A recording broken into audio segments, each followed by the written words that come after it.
Did you know that the shortest war in human history lasted just 38 minutes? How could an entire conflict, with its buildup, action, and resolution, fit into the time it takes to watch a single episode of a TV series? This fascinating tale takes us back to the shores of East Africa in the 19th century, where a standoff between the British Empire and the Sultanate of Zanzibar unfolded in the blink of an eye. How could such a monumental event occur so quickly? What caused this rapid-fire war? And how did it shape the future of the region? Let's dive into the gripping details of the Anglo-Zanzibar War, a story of power, politics, and history's fastest resolution.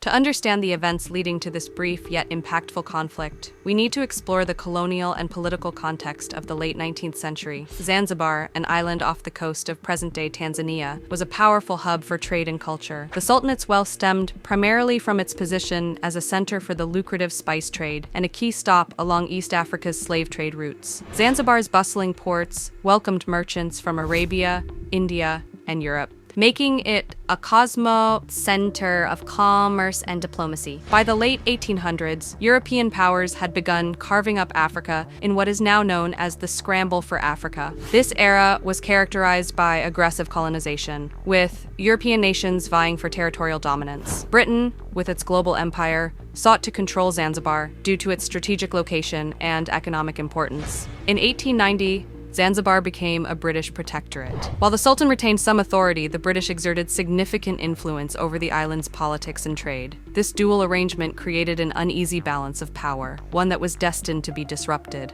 Tensions boiled over when Sultan Hamad bin Thuwaini, a pro-British ruler, died suddenly on August 25, 1896. His successor, Sultan Khalid bin Bargash, ascended to the throne without British approval. Khalid, known for his anti-British stance, defied the wishes of the colonial powers, sparking outrage among British officials. Some historians speculate that Khalid's swift actions were fueled by a desire to assert Zanzibar's independence, while others believe he underestimated Britain's resolve to maintain control. As soon as Khalid declared himself sultan, the British authorities demanded he step down and vacate the palace. The ultimatum was clear: failure to comply would result in military action. Khalid, confident in his position and backed by several hundred loyal soldiers and civilians, refused to yield. Reports suggest that Khalid believed the British were bluffing, a miscalculation that would soon prove disastrous. The British, however, were prepared. Rear Admiral Harry Rawson quickly mobilized a small fleet of warships and positioned them in the harbor of Zanzibar town. The British forces included several naval vessels, armed sailors, and a contingent of Zanzibari troops loyal to the British. They vastly outgunned Khalid's defenders, whose arsenal consisted mostly of outdated rifles and a few cannons. The contrast in military capability highlighted the technological and organizational disparities of the time. As the deadline approached, tension in the city reached a fever pitch.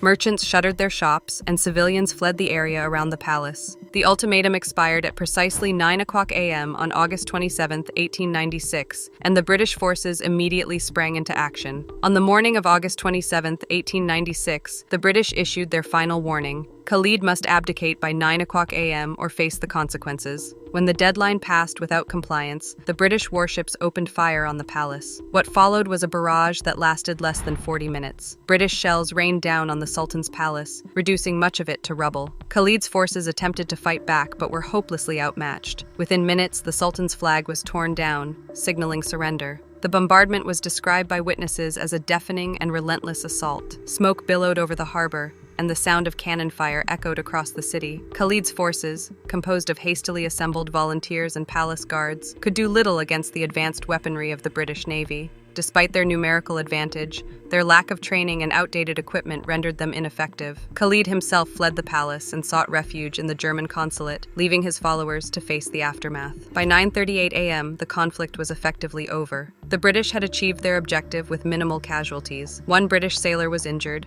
while Khalid's forces suffered over 500 casualties, including both deaths and injuries. The disparity in losses underscored the futility of Khalid's resistance. The swift British victory solidified their control over Zanzibar. Sultan Khalid was eventually captured and exiled to Seychelles, while a new, more compliant sultan, Hamud bin Mohammed, was installed by the British. Hamud's reign marked the beginning of a new era of British dominance, during which Zanzibar became a model protectorate under colonial administration. The war, though brief, had lasting implications.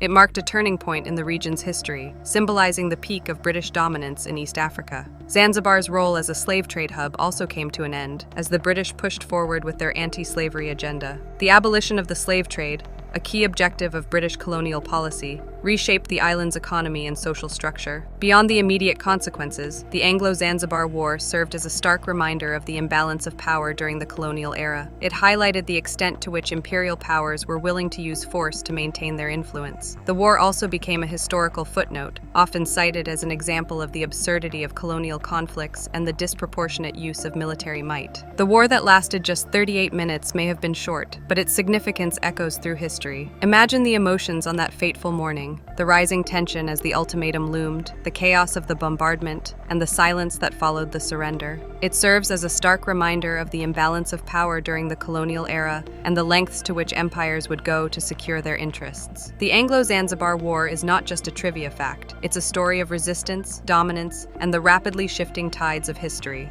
For Zanzibar, it marked the end of an era and the beginning of a new chapter under British rule. For the world, it remains a peculiar yet profound episode in the annals of military history. Imagine an alternate scenario that morning. What if Sultan Khalid bin Bargash had chosen to comply with the British demands? Could negotiations have preserved his symbolic authority while limiting British dominance over Zanzibar? Such a path might have steered the island toward a more independent future, balancing national aspirations with the realities of colonial power. This "what if" raises fascinating questions about how momentary decisions can alter the course of history. Perhaps Zanzibar could have emerged as a more autonomous political and economic hub, but such an outcome would have required delicate political maneuvering and compromise. The striking feature of this brief war is the glaring disparity in power between the two sides. The British Empire wielded overwhelming military might not just to win, but to send a clear message to local powers. Resistance was futile. This war,